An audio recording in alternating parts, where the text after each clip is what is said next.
मैं 12वीं कक्षा में पढ़ता था। मैं पढ़ाई में अच्छा था और खेलकूद में भी। मैंने सीबीएसई विद्यालय छोड़कर सरकारी विद्यालय में 12वीं करने आया था।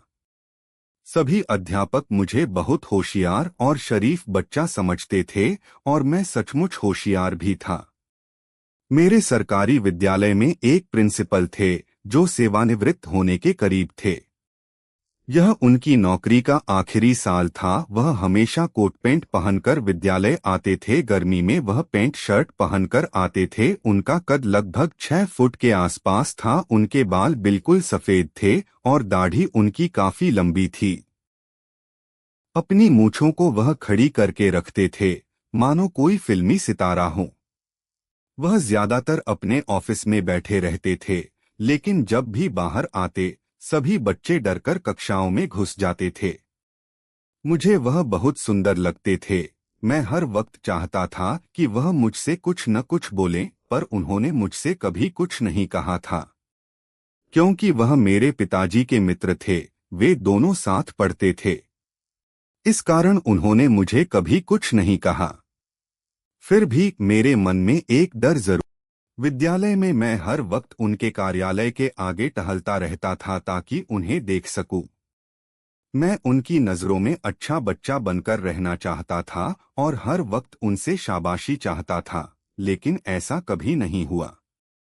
ऐसे ही देखते देखते मेरी 12वीं कक्षा पूरी होने वाली हो गई। आखिरी दिन हमारा एक विदाई समारोह रखा गया। उस समारोह में हमने सभी अध्यापकों के साथ फोटो खिंचवाई। सभी अध्यापक बिल्कुल मित्रों की तरह पेश आ रहे थे। कुछ बच्चे अध्यापकों से अध्यापिकाओं पर शरारत करने को भी कह रहे थे, क्योंकि कुछ अध्यापकों ने शराब भी पी रखी थी। प्रिंसिपल ने भी पी रखी थी। उस दिन वह मुझे और भी अधिक आकर्षक लग रहे थे। ऐसा लग रहा था कि दौड़कर उनसे लिपट जाऊं। फिर हमारी 12वीं कक्षा पूरी हो गई और हमने हमेशा के लिए विद्यालय को अलविदा कह दिया।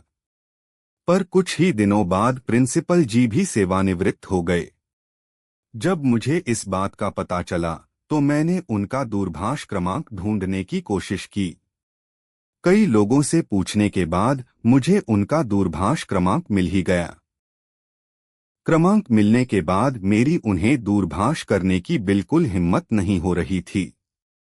मन में ख्याल आते थे कि मैं उन्हें क्या कहूंगा, दूरभाष क्यों किया है। वह पूछेंगे तुम कौन हो। फिर मेरे दिमाग में ख्याल आया कि व्हाट्सएप का उपयोग किया जाए। उनका मुझे संदेश आया, क्या मैं आपको जानता हूं। मैंने उत्तर दिया, नहीं। आप मुझे नहीं जानते। उन्होंने मुझसे पूछा, आप कहाँ से हैं। मैंने अपने गांव का नाम लिखकर भेज दिया। उन्होंने फिर संदेश किया कि मैं इस गांव के सरकारी विद्यालय में प्रिंसिपल रह चुका हूं। उन्होंने मेरा नाम पूछा, मैंने अपना नाम बता दिया। इसके बाद वह किसी काम में व्यस्त हो गए और कोई संदेश नहीं आया। मैंने रात 11:30 पर उन्हें शुभ रात्रि के साथ लाल दिल का चिन्ह भेज दिया और सो गया। सुबह उठकर देखा तो उन्होंने संदेश पढ़कर छोड़ दिया था। सुबह फिर मैंने सुप्रभात भेजी, पर कोई जवाब नहीं आया। शायद अब वह मेरे संदेशों को नजरअंदाज कर रहे थे। 1 महीने बाद मैंने हिम्मत करके उन्हें रात को शुभ रात्रि के साथ मैं आपसे बहुत स्नेह करता हूं लिखकर भेज दिया। इस दिन उन्होंने सिर्फ जवाब ही नहीं दिया, बल्कि सीधा फोन ही कर लिया। मैं घर में पड़ा हुआ था। रात के करीब 10 बज गए थे। मैं कमरे से बाहर जाकर फोन उठा लिया। मैं पूरी तरह से डर गया था और मेरे दिल की धड़कन तेज हो गई। मैंने फोन उठाकर उन्हें नमस्कार कहा। उन्होंने मेरी आवाज सुनकर मेरी आयु का अंदाजा लगा लिया और कहा, हाँ जी बेटा, तुम रोजाना मुझे संदेश करते हो, कैसे कोई बात करनी है। मैंने उनसे कहा, बात तो कोई नहीं है, वैसे ही आपको रोजाना विश कर दिया करता हूं, मुझे अच्छा लगता है। मैं आपका विद्यार्थी हूं। उन्होंने पूछा, किसके बेटे हो। मैंने बात घुमा दी और उल्टा उनसे प्रश्न कर दिया, और जी, आपका परिवार कैसा है। उन्होंने कहा, हाँ जी बेटा। मेरी तरफ से बातें लगभग खत्म हो गई थीं। थोड़ी देर के लिए शांति छा गई। फिर मैंने उनसे कह दिया, आपने आखिरी वाला संदेश पढ़ा था? उन्होंने कहा, हाँ। मैंने कहा, आपको अच्छा लगा? उन्होंने कहा, ठीक था। उनकी तरफ से अच्छा जवाब नहीं आया। मैंने कहा, आप उसका कोई जवाब तो दे दीजिए। उन्होंने कहा, चलो बेटा, सोने का समय हो गया है, शुभ रात्रि। इतना कहकर फोन काट दिया।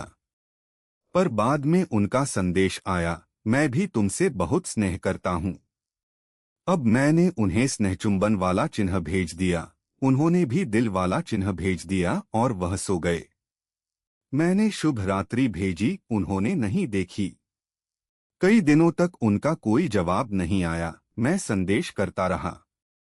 फिर एक दिन रात को जब मैंने उन्हें व्हाट्सएप पर मौजूद देखा, तो मैंने उन्हें स्नेह से भरा एक संदेश किया। उन्होंने उसी समय मुझे फोन कर लिया।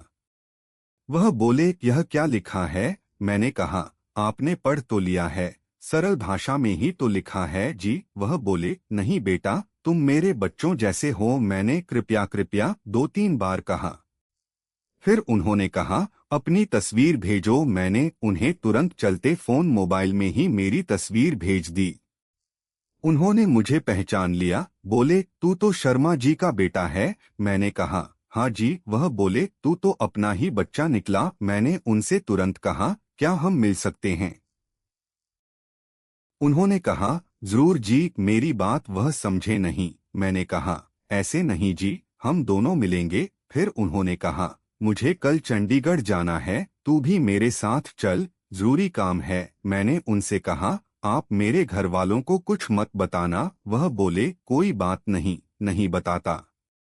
अगले दिन मैं अच्छी तरह तैयार होकर उनके साथ गाड़ी में चंडीगढ़ चल पड़ा। गाड़ी में बैठते ही मैंने उन्हें नमस्ते कहा। उन्होंने मेरे सामने अपना हाथ आगे किया। मैंने हाथ मिला लिया। मुझे बहुत अच्छा लगा। मैं मानो आसमान में उड़ रहा था। हम दोनों चंडीगढ़ को चल पड़े। उन्होंने मुझे रास्ते में पूछा, तूने मुझे अकेले मिलने के लिए क्यों कहा था? मैंने कहा, जी वैसे ही। मैं थोड़ा शर्मा गया। उन्होंने कहा, ऐसी क्या बात है जो इतना शर्म महसूस कर रहा है? मैंने कहा, नहीं बता सकता आपको जी। उन्हें पता सब कुछ था, लेकिन वह मेरे मुंह से सुनना चाहते थे। फिर मैंने कह दिया, जी मुझे आप बहुत अच्छे लगते हैं। वह थोड़ा हंस पड़े और मेरे हाथ पर हाथ रखकर बोले, तू भी तो कितना अच्छा बच्चा है। मेरे दिल की धड़कन जो बहुत बढ़ गई थी, अब शांत हो गई। मुझे बिल्कुल अपना महसूस होने लगा। उन्होंने कहा, तू मेरा मित्र है, कोई भी बात बेझिझक बोल सकता है।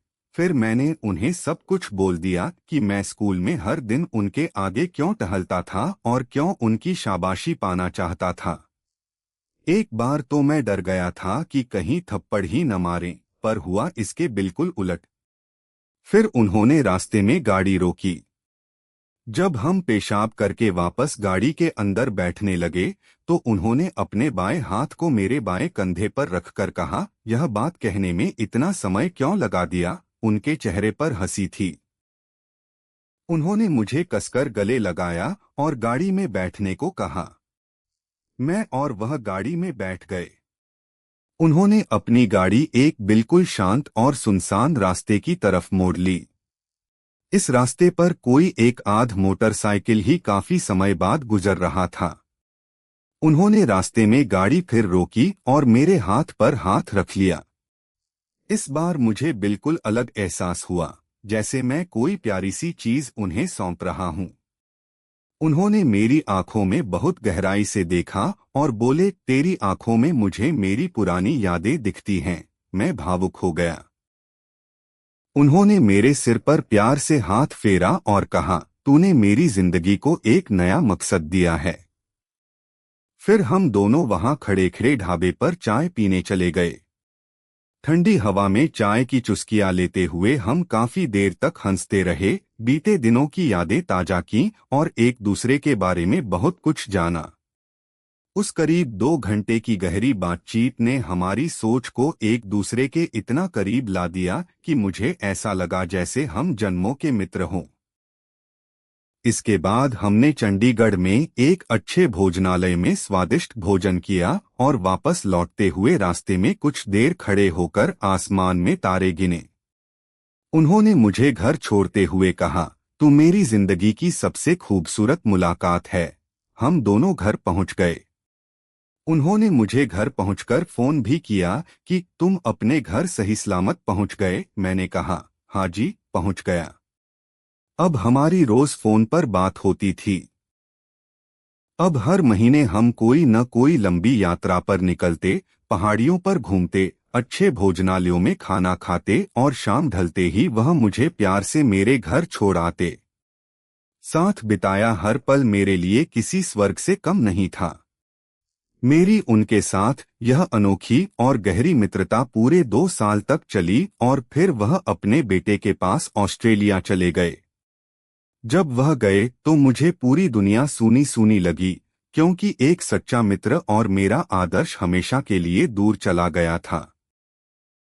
पर उन्होंने मुझे वह स्नेह दे दिया था जिसकी मुझे हमेशा कमी थी, और वह स्मृतियां आज भी मेरे दिल के बहुत करीब हैं। If you like this story, please like, share and subscribe my channel.